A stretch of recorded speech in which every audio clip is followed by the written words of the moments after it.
Director General Sri Ben Herika. Thank you, ma'am, Richa for inviting me. And thanks to all of you for joining us because it's a very damp day in Hyderabad. It's a very wet day in Hyderabad. You know, a lot of people complaining in Twitter, a lot of people complaining elsewhere on how waterlogged roads are, etc., etc. But thank you for showing up. Thank you for expressing your affection towards Mr. Abhay Tripathi. Richa, I seriously wonder now, because you asked me in the last 5 minutes at least 10 questions. I wonder how many questions you used to ask Abhay every day. Uh, must have been quite a few. And also when you said, he's a batch of 86, you kept saying team of 86, batch of 86.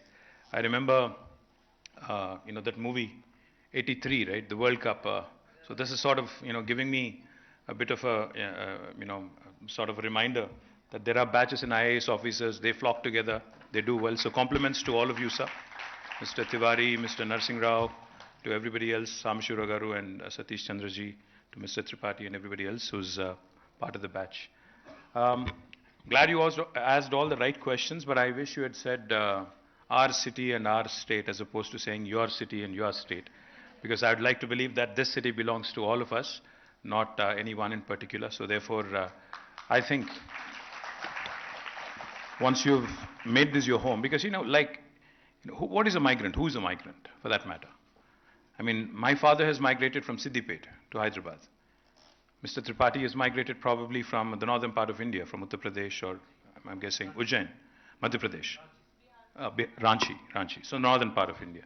So the thing is, end of the day, if you look at the Hakiki Hyderabadis, the original Hyderabadis, the true blood, the true blue Hyderabadis who were born, raised here, versus anybody who's moved here, I think majority of them, in fact, would be from outside of this city.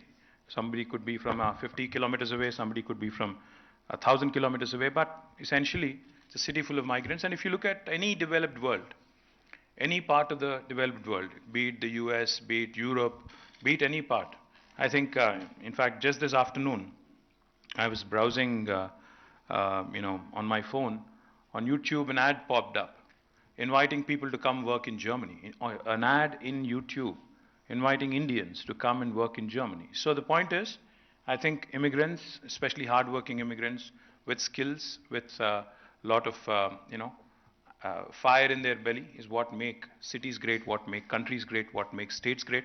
So I can't thank enough to all the immigrants who have come here, made Hyderabad and Telangana their home, and who have contributed immensely. Thank you, and I think they deserve a big round of applause before we begin. So, Richa said, why not economics? When she called me and when she invited me to this lecture, I said, economics, how am I related? She said, but that's what the theme is, so you have to figure out, come talk to us about economics, tell us all about what your state has been doing. So, I thought to myself, good economics is good politics, and being a good politician, I thought I'll take this as an opportunity to present to you this case of Telangana, which I call the most successful startup state of independent India. Because since 1950s, since independence, in fact, after 1947, there have been a number of states that have been formed. After the first State Reorganization Commission was constituted back in early 50s, and after the first set of states were formed on linguistic basis in 1950s, since then, till now, till 2014, number of new states have been created. Most recently, if you have to look at this millennium, starting with Uttarakhand, Jharkhand, Chhattisgarh in 2001, and in 2014, Andhra and Telangana. So in this millennium itself, we've had 5. In the last one, we've had the remaining states. So altogether in India right now, we have 28 states. Now, what sets Telangana different? What are the challenges that Telangana has had to face as a young state? I think I'd dwell on that a bit. What happens is, the context of the formation of each state is very different from the other. So if you look at Uttarakhand or Jharkhand or Chhattisgarh, I know that there was a protracted struggle in Jharkhand led by Sri Shibu Sorenji and his party, the Jharkhand Mukti Morcha. But Chhattisgarh and Uttarakhand, in fact, were formed more for administrative convenience, more for, I think, more to give company to Jharkhand, in a way, if I have to say that, in 2001. But in the case of Telangana, this state was formed after a very, very hard-fought protracted struggle which lasted for decades. Yes, there were highs, there were lows, there were a number of times when it was deemed a lost cause, but eventually in 2001, when our current Chief Minister, Honorable Shri KCR, formed his political outfit called as the Telangana Rashtra Samiti, he had given a clarion call. He said this would be the last opportunity for the formation of the state, and he would go around sensitizing. He took that Ambedkar philosophy, fight, unite, and strive. He took it very, very seriously. As an Ambedkarite, he actually strived very hard for about 14 years. He did everything in his capacity to sensitize people, to agitate when there was a need, to actually make it a very important cause for the entire political spectrum in India. Eventually in 2014, I don't want to go into the nitty-gritties of what happened between 2001 to 2014 because it's all water under the bridge. There's a number of things that I can talk about, but I would rather not go there. I'll talk about what happened after formation of Telangana. In 2014, the people of Telangana, by way of their struggle, by way of their democratic spirit, have conferred a compulsion on the political system in India. It was not that Congress was very keenly wanting to deliver in Telangana. It was not that BJP was wholeheartedly supporting Telangana. It was that both UPA and NDA were compelled and were left with no choice, literally, given the political considerations, to concede and to deliver the state of Telangana. But, like Richa said, when the state of Telangana was eventually formed on the 2nd of June 2014, there were lots of doubts. There were lots of rumors. There were lots of hearsays. There were lots of apprehensions. A lot of people wondering what would happen next. And adding to this, adding fuel to the fire, I think I can't blame media, but I have to say this. I see some friends from media. Please don't get me wrong when I say this and don't misquote me and kind of chastise me tomorrow, but I'll have to say this. After the advent of 24/7 electronic media especially, there wasn't a single day in my memory from 2009 to 14 when the issue of Telangana was not debated or not actually was beaten to death. Every aspect, every single aspect with respect to formation of Telangana, would it be a viable state? Would the leadership here have it in them to actually make it a successful state? Would this state actually survive? What would happen to the migrant population? What would happen to Andhras? What would happen to Rayalaseemas? What would happen to the Kannadigas, the Maharashtrians, everybody who's settled here, who's made Hyderabad their home? What would happen to the Hyderabadi cosmopolitan fabric? All these questions were asked. There was even rumors that this would become a hot den for Naxalites.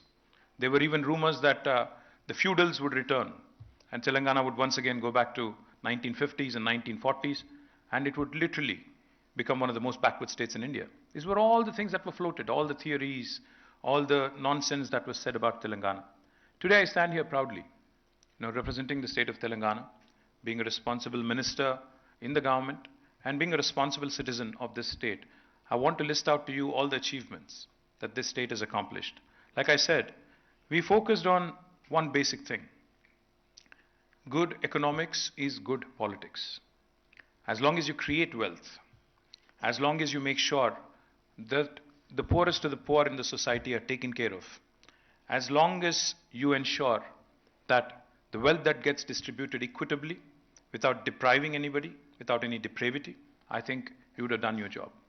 Our Honorable Chief Minister, Shri KCR, he's a man who's learned it the hard way in life, that suppression of excellence is something that is done as a matter of routine. He's had to fight his way up all along his life. He's never had anything which kind of helped him politically, meaning, especially in the politics, because you said politicians have thick skin, you also said bureaucrats have thick skin, so I have to kind of refer you, to that comment of yours. Yes, you have to develop a thick skin to survive in this. Unfortunately, whether we like it or not, there is a lot of mediocrity that you have to put up with. Unfortunately, whether I like it or not, there are a lot of legacy processes, legacy issues in place which I can't simply negate or overlook or eclipse and say that, I can dispense away with that. You inherit them. These are challenges that you inherit. But end of the day, I think what matters is how well you work. In the case of Telangana, coming back to the challenges of being a young state, In the case of Telangana, when it was formed, the expectation of the people of Telangana was sky high. You know, what happens is, a Chhattisgarh or a Uttarakhand where the people weren't fighting or were wanting a state versus a state of Telangana where people were actually giving up their lives. We had young students immolating themselves, you know, setting themselves up in fire, you know, trying to make a point. We've had a gentleman called Yadi Reddy who traveled all the way to Delhi to commit suicide in front of Parliament. So this was an emotional battle. This was not a simple statehood battle. This was a battle where each and every person, you know, who was fighting for the cause, you know, took it to his heart, her heart, and actually really staked everything to make it happen. So what happens essentially when that is the mood prevalent? The expectations are high. So when we started as a young state, our chief minister said, the tagline of the movement for the state was justice in water resources, justice in fund allocation, and justice in employment. Neelu, Nidhulu, Niyamakalu, in Telugu if I have to put it. So this was the fundamental thing that we focused on. Back in 2014, when we started our journey, and most bureaucrats who are seated here, most economists who are seated here, or the journalists seated here would tell you, that for any government to start making plans, for any government to start working on something, or working towards an outcome or a goal, you would need planning, of course, but planning can only happen in the presence or with the backing of good statistics. Mr. Joshi is here, he worked as our chief secretary. He would know, he would tell you. Mr. Tiwari is also here. Mr. Mishra is here, Ajay Mishra ji is also here. All of them worked with our chief minister very closely, and they would tell you. When the Honorable Chief Minister initially started laying out plans and he started saying planning is important, statistics is important, data is important, so get me accurate information, accurate data. And when we were trying to understand where do I get this data, unfortunately there wasn't much available. You will be surprised when I say this, and I don't want to demean or insult anybody or insult or even cast aspersions on how the governments in the past were run, but the fact is there wasn't enough data to make empirical decisions, make sure that we work towards a specific outcome. But I'll give you examples. So I was the Minister for Rural Water Supply in 2014. I was Minister for Panchayati Raj and Rural Water Supply. So Honorable Chief Minister decided that we will become the first state in India, because he had done this in his constituency, Siddipet, back in late 90s. He had provided a potable drinking water connection to each and every home in his constituency. Almost, I think, about 50,000-60,000 households. And this was late 90s. So he said, if I could do that as a legislator in Siddipet, why can't I do the same thing as a chief minister across the state of Telangana? So he wanted me to get the data on the pipes laid in the rural, setting, in the villages, number of overhead service reservoirs built, when were they built, which year were they built, the number of pipeline laid, what shape are they in, when were they laid, is there like a map, is there an inventory, etc., etc. So I sat with my team, my engineering department, my engineering chief, and the entire rural water supply department. You would not believe it if I said this. Honestly, they said, sir, the data goes only as back as 1980s. What happened prior to that, we really don't know, because there's no bookkeeping, there's no information, so I can't really give you that information. I'm just giving you this one example of one department where I worked. Even in Hyderabad, and you'd be probably amused and I'd be trolled if I said this, but I'll say it. I've become thick-skinned, like I said. When we started looking at all the data of the Hyderabad Metro Water Supply and Sewerage Board, when were the pipes laid, what should be replaced and what should be strengthened, what should be laid afresh, etc. Unfortunately, again, the data only goes so far. We don't have adequate data. Leave all that aside. Some things are even more interesting. See, back in 1980s, when Sri N.T. Ramarao was the chief minister, the then government had launched a program called as Housing for the Weaker Sections. And since then, every successive government following N.T. Ramaraoji's footsteps had also continued the program, had built houses. So we just, for our own understanding in 2014, we looked at the number of houses that were built in the state of Telangana alone. between N.T. Ramarauji's time and KCRG's time. There were a number of chief ministers, number of governments between 83 and 2014, almost 31 years. You'll not believe this. According to the data available with the government back then in 2014, more than 65 lakh houses were built. The total population of the state itself is 3 crores. And 65 lakh houses have already been built. So our chief minister asked, then why would there be any new demand? Why are you saying there would be any more new demand at all? If this was all true and if this was all accurate and if the books were kept properly, how is this even right? So just to give you examples. So all of this was the situation when we started our journey in 2014. On top of this, each and every time there is a bifurcation. See, even in a household, a joint family, when there is a split, when there are two brothers split, who gets what, who gets to keep what, who gets to have the silverware, who gets to have, the debt, etc., etc. That's always a battle, right? So power, electricity was a huge challenge. I think Mishra ji worked as, the special chief secretary for power as well, so he would know. Who gets which project? Because, Telangana was predominantly consuming more power because we had 30 lakh plus tube wells, bore wells. So we had electricity dependent agriculture here. So we needed more power. Likewise, who gets the rightful share in water? In Godavari, Krishna. Because, like I said, when the two states split, prior to that we had Bachawat Tribunal. We've had other tribunals giving out allocations in river waters. But who gets to keep what in river water? Who gets to keep what in electricity? Who gets to keep what in the joint institutions, including possibly the one we are sitting in? So who gets to keep what and who gets to take what? I think that was one big challenge that we had to answer right at the onset. And on top of this, there were a number of promises made by the union government. In the Reorganization Act of the state, there were a number of promises made.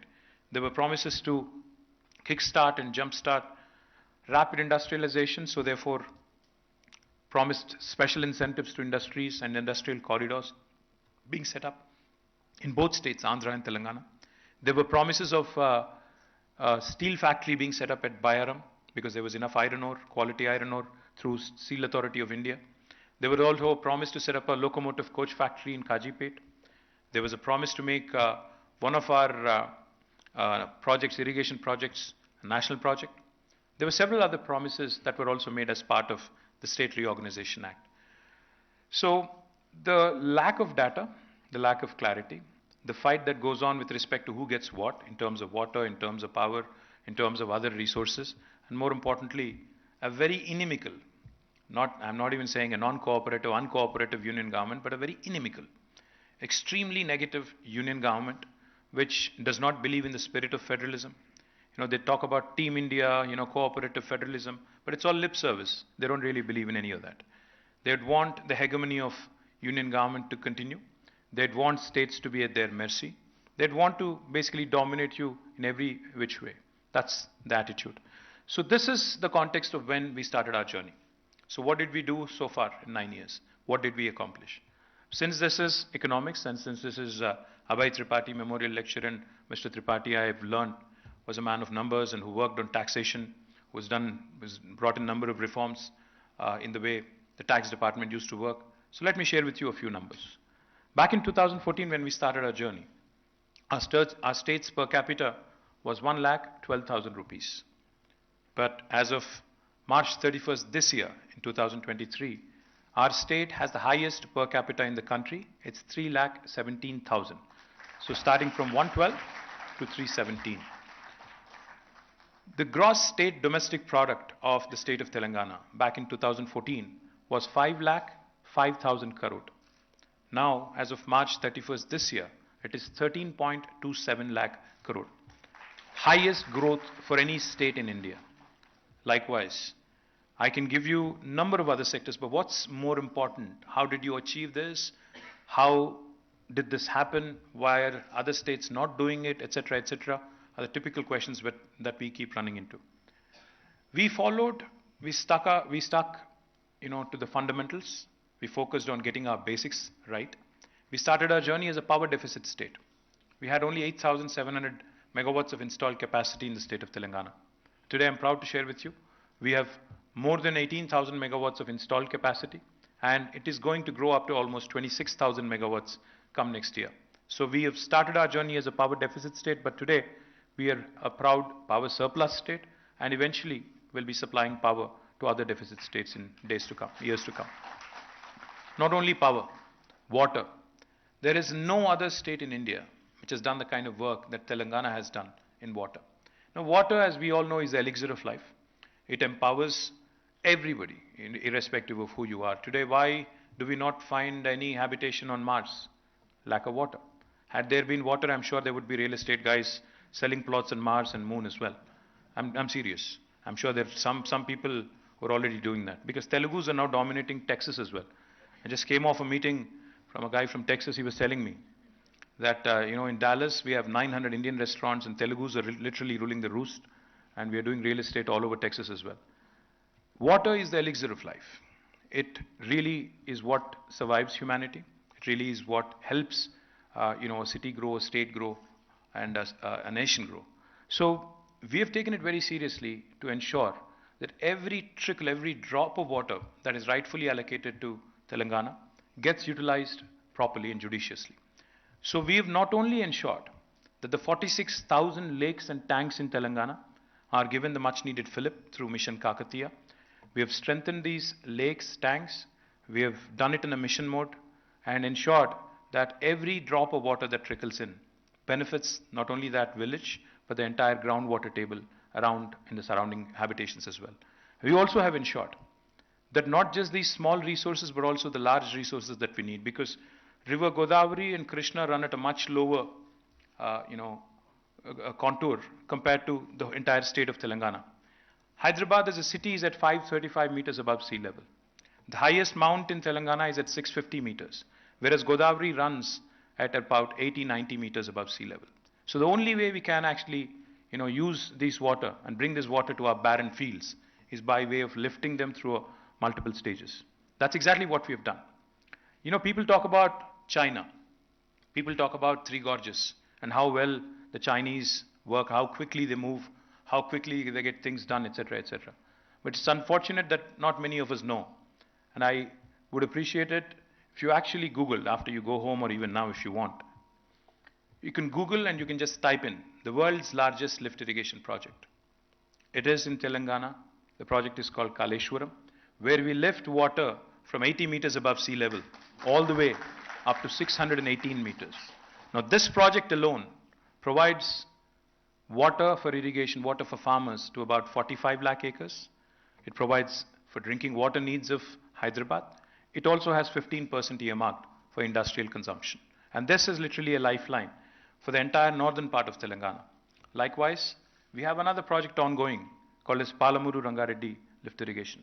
Now this is another lifeline for the entire south of Telangana, southern Telangana, which reeled under tremendous drought, which reeled under tremendous distress, and which was actually a sort of a synonym for migration of workers, Palamuru especially, Mahbubnagar especially.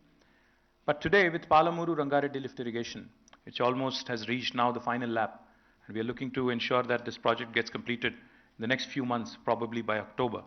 Once that is done, you would see water flowing to about 12.5 lakh acres of land for one crop cycle if you take it. And if you take two crop cycles, it would be 25 lakh acres. Just to give you numbers again, since this is economics. Back in 2014, our total agriculture produce, we have our agriculture secretary also sitting here, Mr. Raghunandan Rao. Our total agriculture produce, and especially on paddy, we used to procure about 68 lakh metric tons of paddy in 2014. But as of this year, the procurement rose to 3.5 crore metric tons. Telangana was ranked number 24 among Indian states in paddy production. This year, we are ranked number 2, second only to Punjab. Number 1, I'm sorry, we are ranked number 1, surpassing Punjab. So we have literally become the rice bowl of India. So that is the transformation that this focus on water has helped. Not only have we become the first state in India to give a portable drinking water connection to each and every home, we have secured the water needs of Hyderabad city as well.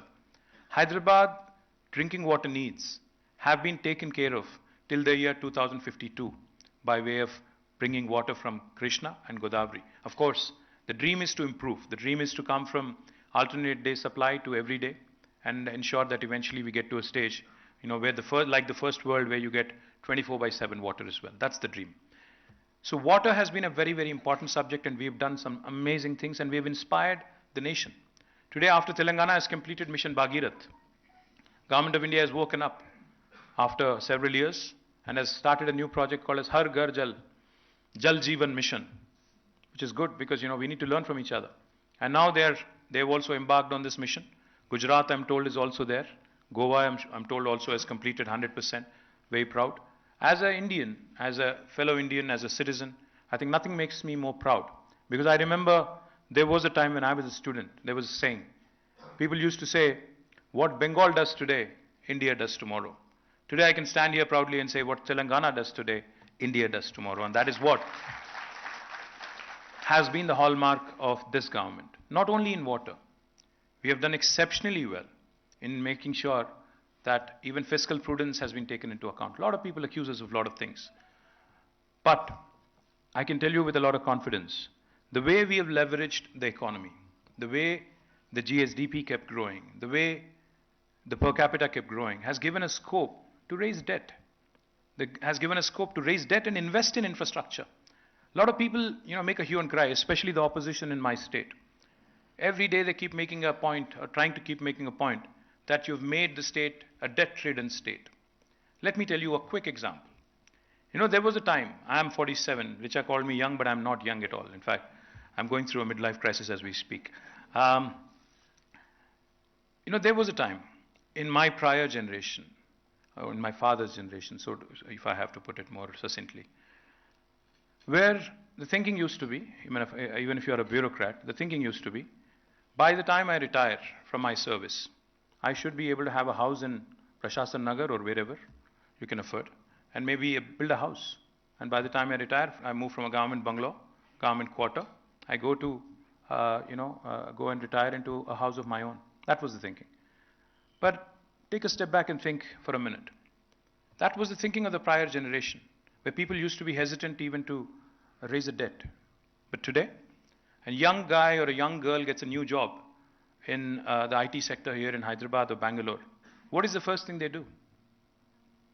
They actually pay a fat check. They take a fat paycheck, go to the bank, raise a loan, buy a home, buy a car, in the very first month or second month.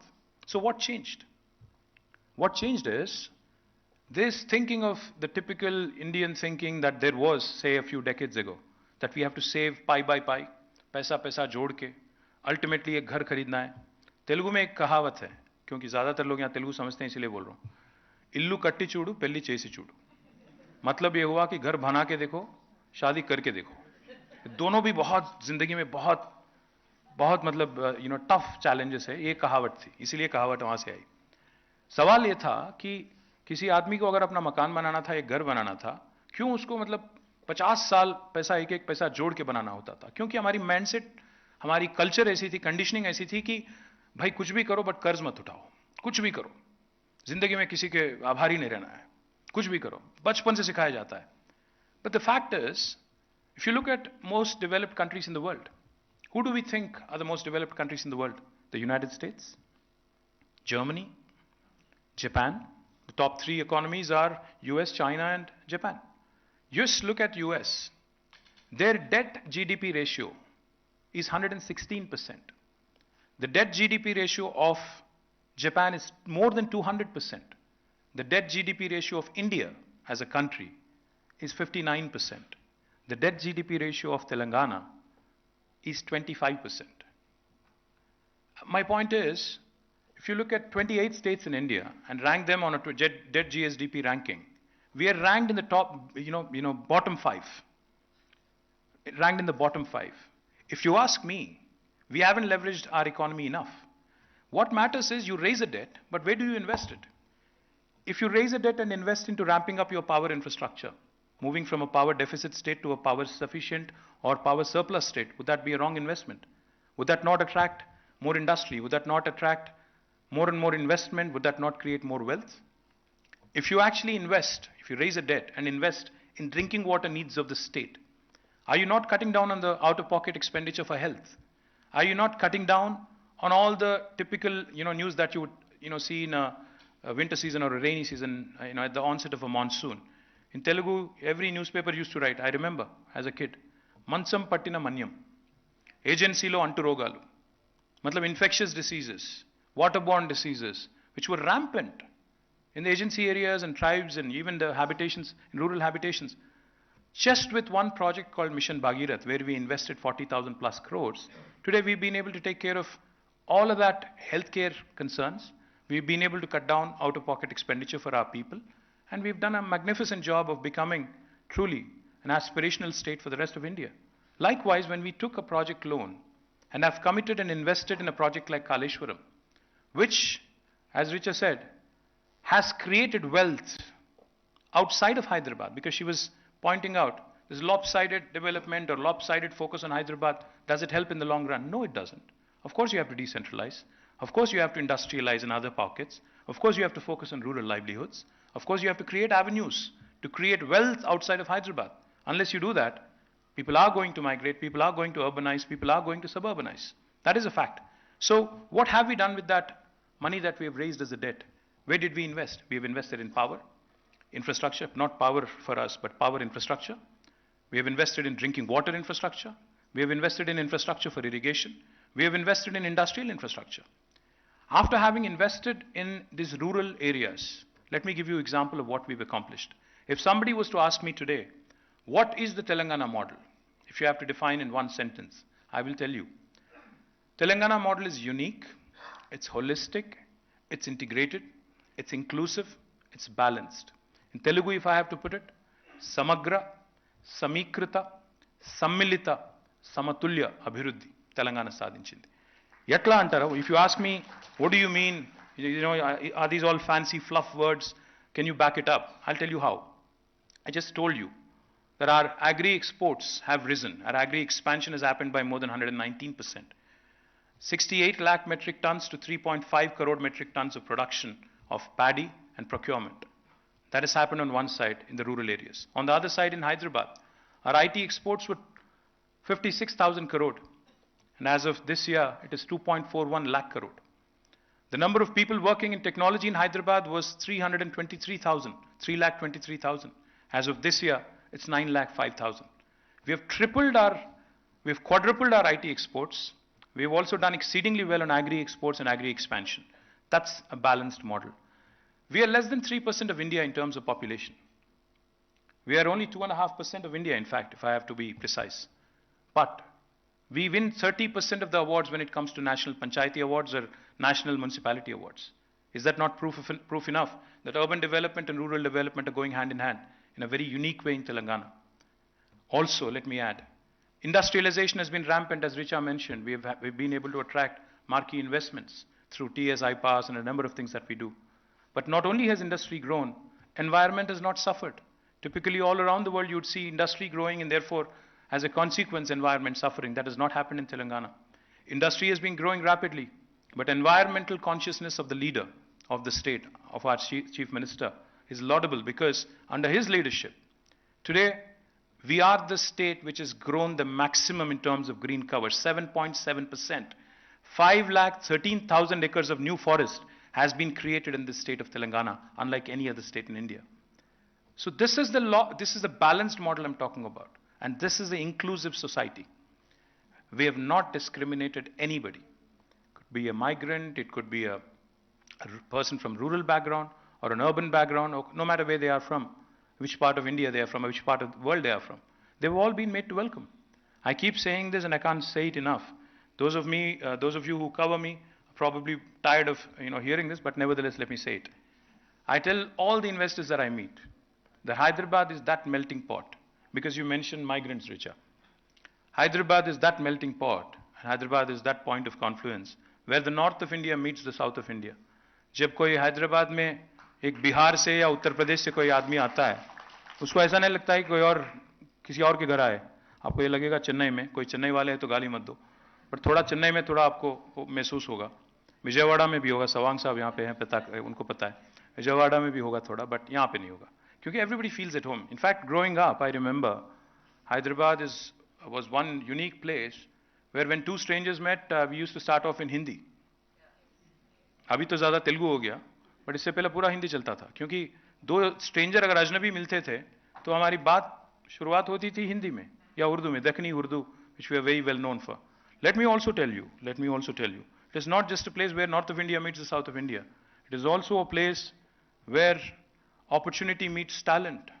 It's a place where dosa meets paratha. It's a place where data sciences meets life sciences. It's a place where technology meets biology. That is why Hyderabad is attractive, and that is why we have to keep it intact, in the cosmopolitan fabric that you touched upon. It was imperative that we remain inclusive. We didn't focus on the nonsense that others seem to be hell-bent on, focusing on. Yes, India has many issues. We are a pluralistic society. We are a culturally very, very diverse society. And we are a very, very opinionated society also. हर किसी का अपना opinion है, very strong opinion है, जानता हूँ. But why can't we focus on getting our basics right? जब हिंदुस्तान में basic चीज नहीं है, बिजली नहीं है, सड़क नहीं है, पानी नहीं है, और कई सारे प्रॉब्लम है, उसको छोड़ के यूनिफॉर्म सिविल कोड पे लगे हैं, कोई और किसी और चीज पे लगा है, हलाल पे, हिजाब पे, बकवास पे. हम बस यही चाहते हैं, हमने ये किया 9 साल में. We focused on none of this. We made sure that the basics that concern all of us as humans, cutting across our divides and everything else that divides us, the religion, the caste, the sex, the gender barriers, the geographical barriers and other things, we did not focus on any of that. We focused on what unites us. We focused on the lowest common denominator, and we got that right. I can give you a number of examples on why, because when Prime Minister comes here to visit Telangana, Prime Minister जब आए थे 2014 में, क्योंकि आपने cooperative federalism की और state और centre की रिलेशन की आपने जिक्र की, तो मैं बोलना चाहता हूं, हमें भी कुछ उम्मीद थे उनसे. 2014 में जब प्रधानमंत्री बने, वी वर होपफुल कि मोदी जी पता नहीं गुजरात में क्या क्या कुछ करके आए हैं. कुछ एक मॉडल था, एक नमूना था, देश को उन्होंने दिखाया था कि गुजरात में कुछ चमत्कार उन्होंने कर दिया तो पूरा देश में भी चमत्कार हो जाएगा, कुछ अद्भुत हो जाएगा, कुछ मिराक्युलस हो जाएगा. हमें भी उम्मीद था, जैसे सारे हिंदुस्तान को था. But when we started seeing through things, and we supported him, let me tell you, we supported him on a number of things, and some of which we regret, of course. Demonetization, we supported him. Our chief minister called him, he said, what is this decision? Why did you do it? Why are you doing this, ad hoc, all of a sudden, random thing? Why did you do it? He said, हमें संपूर्ण क्रांति की तरफ चलना है. मुझे digital इस पे चलना है, और मैं आपको उम्मीद देता हूं कि मैं काम करूंगा. This was what he told our chief minister. So we supported demonetization. When he said one nation, one tax, we supported him. We supported him on a number of other things. When he made Venkaiah Naidu ji our vice president, we supported him. We voted for him. We voted for President Ramnath Kovind as well. हमने तो उनका जितना मदद करना था उतना किया, but उन्होंने क्या किया? एक नया राज्य जो बना तेलंगाना, इसको ना सिर्फ एक बार भी, मतलब he has not even kept one promise that was made in the act, in the parliament. Not even, those promises that have been made, but even the recommendations made by a planning body like Niti Aayog, unfortunately have been completely rejected and negated. Niti Aayog has made a categorical recommendation saying Mission Bhagirath is a fantastic program and that needs to be supported by Government of India. So please grant a sum of rupees 19,000 to the state of Telangana, 19,000 crore to the state of Telangana. Prime Minister and his cabinet did not heed to that advice. Then Niti Aayog also recommended that Mission Kakatiya is a brilliant program. Please allocate and give a grant of rupees 5,000 crore. Again negated, not a single word of appreciation. Prime Minister तो बोलते हैं मन की बात में काफी कुछ बोलते हैं, वोकल फॉर लोकल बोलते हैं, काफी कुछ बोलते हैं, बट पता नहीं क्यों, बट ए परफॉर्मिंग स्टेट को रिकॉग्नाइज नहीं करना चाहते हैं, फॉर पेटी political considerations, I presume. When his own state in India, of which he is the Prime Minister, builds the world's largest lift irrigation project, this Prime Minister does not have the dignity to compliment the state for its brilliant efforts. Now what more do I say about this Prime Minister and this government? So we have no hope of this union government, and we certainly will take them on, and we will ensure that he is voted out at any cost in the next election at the hustlings. Having said that, we did not depend on the union government, or we did not depend on any of their endowments towards the state of Telangana. We have struggled, we have endeavored, we have we have moved on. We did not look at them at all. In fact, that's why, let me give you a few examples of what we've accomplished. In fact, we are the best rural development model in India with 100% ODF plus villages. Only state that can boast of this. Again, first state to have provided drinking water to all homes and inspired Jal Jeevan Mission. We are the state in India that has completed the world's largest lift irrigation project, Kaleshwaram project. We're the first highest paddy producer in India now, surpassing Punjab, moving from 24th rank to first rank. And now let me also tell you something that might be staggering for those of you who are not connected to the technology world. Last 2 years in a row, we have surpassed Bangalore in creation of technology jobs. Last year, out of the total technology jobs created in India, this is not my data, this is NASSCOM's data. You can cross-check, you can verify. Out of the total technology jobs created in India, 33% were from Hyderabad, followed by Bangalore. But this year, it's even more impressive. Out of the total tech jobs created in India, 44% of the jobs were created from Hyderabad and Telangana. Literally, 1 in every second job that is created in India comes from this brilliant city and brilliant state called Telangana. Let me also tell you, highest green cover growth in India for any state, 7.7%, creation of 5,13,000 hectares of new forest. We are also a top contributor to India's GDP. In fact, like I said, we are 2.5% of India's population, but our contribution to GDP is 5%. We literally punch double our weight. कभी-कभी एक बार मैं देखता हूँ कि निर्मला सीतारामन जी आके आती है, आके बोलती हैं कि हम देने वाले हैं, हम दे रहे हैं, हमने ये दिया, वो दिया. बहुत दुख पहुँचता है. क्योंकि if you go look at the constitution, India is a union of states. And when we have this representative of a federal government coming here and telling us कि हमने आपको कुछ दे दिया, जैसा कि आपने हमें कुछ भी किया, ऐसा कुछ दिया, एक फकर के साथ, एक गर्व के साथ जब कहते हैं, बहुत गुस्सा भी आता है, बहुत ठेस भी पहुंचती है. क्योंकि fact is, Telangana gives more to the country than it gets. For every rupee that we contribute, we get only 46 paisa back. And when we point this, we are called बहुत सारे name calling होती है, उसमें मैं नहीं जाना चाहता, but बहुत सारे चीज बोलते हैं. The fact is, we contribute more to the nation than what we get back from Delhi. Let me also tell you, we are ranked number 3 in India on the ease of doing business. We are certainly the best state with the best industrial policy in India. We are home to India's largest textile park, the Kakatiya Mega Textile Park, by the way, which inspired PM Mitra recently. हमने 2017 में चालू किया था Kakatiya mega textile park, और भारत सरकार अभी उठ के आई नींद से और पीएम मित्रा उन्होंने लॉन्च किया. अच्छी बात है. We are vaccine hub of the world. We produce 1/3 of human vaccines. We produce 900 crore vaccines from Hyderabad. Prime Minister साहब बोलते रहते हैं बीच-बीच में कि India is the pharmacy of the world, but he forgets to mention the word Telangana and Hyderabad. उनको याद नहीं आता, but मैं याद दिलाना चाहता हूँ कि 40% pharmaceuticals भारत के हैदराबाद से आते हैं, और 33% of vaccines in the world also come from here. We are the second largest renewable energy producer in India. From a mere 50 megawatts, Ajay Mishra ji will know this well, in 2014, we now produce more than 5,000 megawatts of renewable energy. And if you look at us by land mass, we are the number 1 state in India with respect to renewable energy. We are also the state which is the only state in India which is going to have a medical college and a medical hospital, a government super specialty hospital, in each and every district in the country. And this, again, with zero support from Government of India. We also have a number of other things that I can tell you, but the last thing I'll tell you, अगर कहते हैं कि अगर किसी को बताना है आपको जाके बाहर कि तेलंगाना ने क्या किया, तो आप उनको बस ये बोल दें कि अगर बाकी का भारत भी, the other 27 states in India, if they performed as well as we did, we would have been a 5 trillion economy already and not languishing at 3.4 trillion, as is the case today. So all of this has happened despite COVID, despite the challenges of being a young state, despite many things that were working against us, including an inimical union government. But I'm proud that, our state has done well. But I'm not going to make a tall claim and say that, we've matched the US or Japan or any of these first world countries. We have a long way to go. But certainly, relatively speaking, we are the best performing state in India, no matter what parameter you look at. Education, health, any social development indices, any parameter that you take, we are the best performing state.